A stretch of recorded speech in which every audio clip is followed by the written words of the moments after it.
दोस्तों, इस वीडियो में हम जानेंगे वीजी बोर्ड, जोजो द डीमन और वीजी बोर्ड से जुड़ी कुछ डरावनी कहानियों के बारे में। और इस वीडियो का मकसद सिर्फ और सिर्फ आपका मनोरंजन करना है। वीजी बोर्ड को दुनिया में स्पिरिट बोर्ड या टॉकिंग बोर्ड इन नामों से भी जाना जाता है। वीजी बोर्ड अक्सर लकड़ी से बना हुआ एक आयताकृति बोर्ड होता है, जिसके ऊपर अंग्रेजी भाषा में यस, नो और गुड बाय जैसे शब्द लिखे होते हैं। और इस बोर्ड के ऊपर अंग्रेजी भाषा के 26 अल्फ़ाबेट्स तथा 0 से लेके 9 तक के नंबर छपे होते हैं। और दिल के आकार का एक लकड़ी का टुकड़ा, जिसे प्लैंचेट कहा जाता है, उसे इस बोर्ड के ऊपर इस्तेमाल किया जाता है। वीजी बोर्ड का इस्तेमाल अक्सर आत्माओं के साथ संपर्क बनाने के लिए किया जाता है। कुछ पेशेवर लोग इस बोर्ड का इस्तेमाल व्यावसायिक तौर पर करते हैं। वो इस बोर्ड का इस्तेमाल अच्छी आत्माओं से संपर्क बना के उनसे भविष्य जानने में भी करते हैं।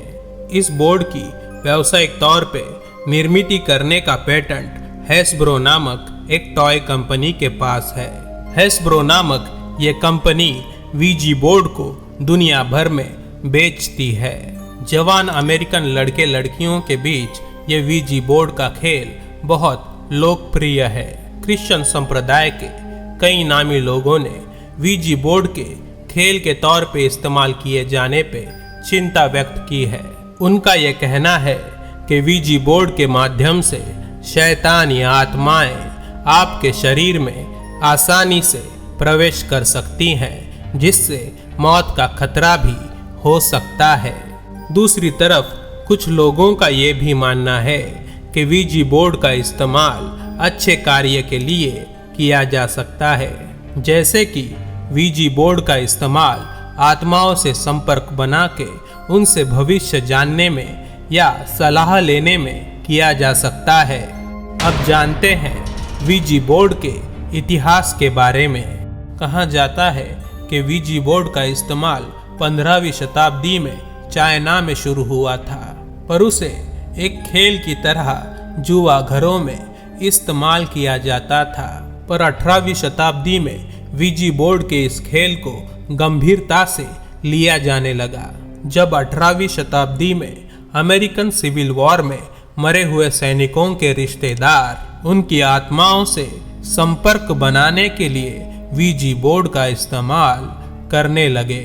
और इसी तरह पहले विश्व युद्ध के बाद मरे हुए सैनिकों के रिश्तेदारों ने भी वीजी बोर्ड का बहुत बड़े पैमाने पे इस्तेमाल किया था।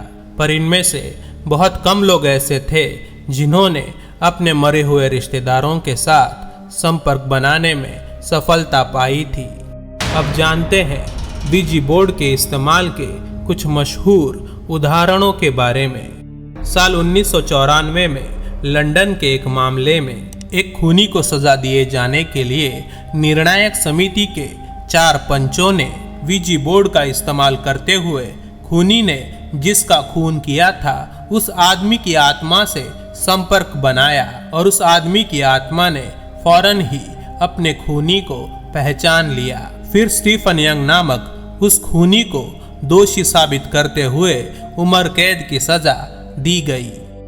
एक दूसरे मामले में पहले विश्व युद्ध के बाद तुर्की में कैदी बनाए गए 2 सैनिक, जिनका नाम था जोन्स और हिल, इन 2 सैनिकों ने वीजी बोर्ड की मदद से उन्हें बंदी बनाने वाले लोगों को काबू कर लिया, और वो दोनों सैनिक कैद से सफलता से भाग निकले।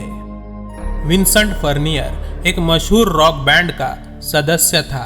विंसेंट का स्टेज नेम था एलिस कूपर। जब विंसेंट को यह सवाल पूछा गया कि उसके दिमाग में एलिस कूपर ये नाम कहाँ से आया, तो विंसेंट ने बताया कि वीजी बोर्ड के एक सेशन में उसने एक आत्मा से संपर्क बनाया था, और उस आत्मा ने विंसेंट को बताया कि पिछले जन्म में वो एलिस कूपर नामक एक डायन था, और इसी कारण से विंसेंट ने अपना स्टेज नेम एलिस कूपर रखा था। एक खूनी लड़का जिसका नाम था जोशुआ टकर।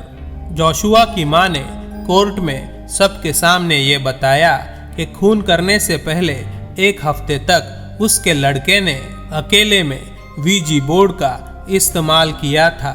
जोशुआ की मां का ये मानना था कि वीजी बोर्ड का इस्तेमाल करते समय उसके लड़के के शरीर में किसी शैतानी आत्मा ने प्रवेश किया था और उसे खून करने पे मजबूर किया था। एक और मामले में एक कवि जिसका नाम था जेम्स मेरिल, जेम्स ने कई साल सफलता पाने के लिए वीजी बोर्ड का इस्तेमाल किया था। सिर्फ इतना ही नहीं, जेम्स ने तो वीजी बोर्ड का इस्तेमाल करते वक्त कई आत्माओं को अपने शरीर में प्रवेश करने का निमंत्रण भी दिया था और जिसका परिणाम बहुत बुरा हुआ और मरने से पहले जेम्स ने सबको ये चेतावनी दी कि वीजी बोर्ड का इस्तेमाल बिल्कुल ना करें। अब जानते हैं वीजी बोर्ड के इस्तेमाल से जुड़े कुछ नियमों को। वीजी बोर्ड को कभी भी अकेले में इस्तेमाल ना करें। वीजी बोर्ड को अकेले में इस्तेमाल करना बहुत खतरनाक हो सकता है और ये जानलेवा भी हो सकता है।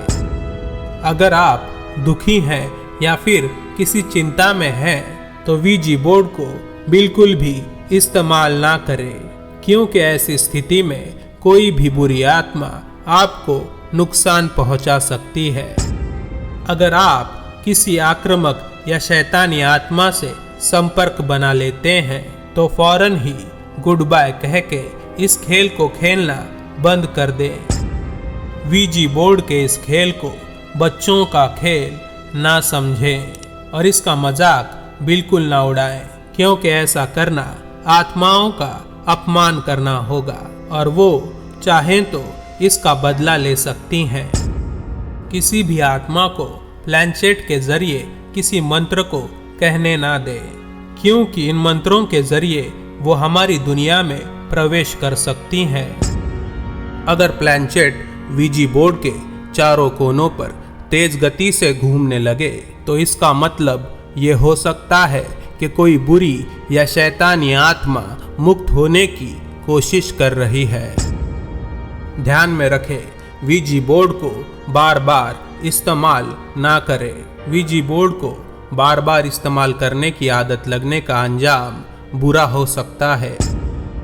वीजी बोर्ड से संपर्क में आई किसी भी आत्मा पर पूरी तरह से भरोसा ना रखें, क्योंकि बुरी आत्माएं अच्छी आत्माएं होने का दिखावा कर सकती हैं और आपका किसी गलत काम को अंजाम देने में इस्तेमाल कर सकती हैं।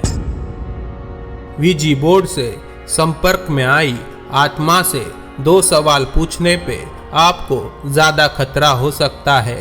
किसी भी आत्मा को कभी ये ना पूछें कि आपकी मौत कब और कैसे होने वाली है, और इन आत्माओं को भगवान के बारे में पूछने पे भी आपको खतरा हो सकता है, क्योंकि अच्छी आत्माएं भगवान के बारे में बात कर सकती है, पर अगर वो आत्मा बुरी होगी तो वो आत्मा बहुत नाराज हो सकती है और आपको नुकसान पहुंचा सकती है। वीजी बोर्ड का इस्तेमाल करते समय कम से कम 1 मोमबत्ती जरूर जलाएं, क्योंकि मोमबत्ती जलाना आत्माओं के आदर करने का एक प्रतीक है। वीजी बोर्ड की कोई भी बैठक खत्म हो जाने के बाद आपको एक बार गुड बाय जरूर कहना चाहिए, क्योंकि इससे वो आत्माएं वापस अपनी दुनिया में लौट जाएंगी। याद रखें, वीजी बोर्ड को जला के नष्ट करने की कोशिश कभी ना करें, क्योंकि ऐसा करने पे जलते हुए वीजी बोर्ड के अंदर से चीखने चिल्लाने की आवाज़ें आएंगी और इन आवाज़ों को सुनने के बाद 36 घंटों के अंदर ही आपकी मौत हो सकती है। वीजी बोर्ड को नष्ट करने का सिर्फ एक तरीका है। वीजी बोर्ड को 7 टुकड़ों में तोड़ के उन टुकड़ों पे पवित्र जल का छिड़काव करके उन्हें 7 अलग अलग जगह दफनाया जाए। अब जानते हैं जोजो नामक शैतान के बारे में। जोजो एक बहुत शक्तिशाली डीमन है जिसके साथ वीजी बोर्ड के सहारे संपर्क बनाया जा सकता है, पर ऐसा करना खतरे से खाली नहीं होगा क्योंकि जोजो अक्सर उसे बुलाने वालों में से किसी न किसी के शरीर में प्रवेश कर सकता है। इसीलिए कहा जाता है कि अगर आप वीजी बोर्ड का इस्तेमाल अकेले में कर रहे हैं तो जोजो से संपर्क बनाने की कोशिश बिल्कुल ना करें। जोजो एक ऐसा शैतान है जो हमेशा बुरे कामों को अंजाम देता है। आज तक जिसने भी जोजो से संपर्क बनाने की कोशिश की थी उसने उस बात की भारी कीमत चुकाई है। और ऐसी ही एक लड़की थी जिसका नाम था जैस्मिन बेरी। जैस्मिन नाम की इस स्कूल में जाने वाली लड़की ने जोजो नामक इस शैतान से वीजी बोर्ड के सहारे संपर्क बनाया था। उस शैतान ने जैस्मिन से उसे अमर करने का वादा किया, पर बदले में वो जैस्मिन से ये चाहता था कि जैस्मिन उसे अपने शरीर में आने का निमंत्रण दे। भोली जैस्मिन उस शैतान की बातों में आ गई और उसे अपने शरीर में आने के लिए निमंत्रण दे दिया। जैस्मिन को ये पता नहीं था कि उसने खुद की ही तबाही को अंजाम दे दिया है। और जैसे ही जोजो ने जैस्मिन के शरीर में प्रवेश किया, जैस्मिन किसी जानवर की तरह खाने पे टूट पड़ती। वो अकेले में बड़बड़ाती थी और हंसती थी। वो आक्रामक और हिंसक हो गई थी और वो पागलों जैसा बर्ताव करने लगी।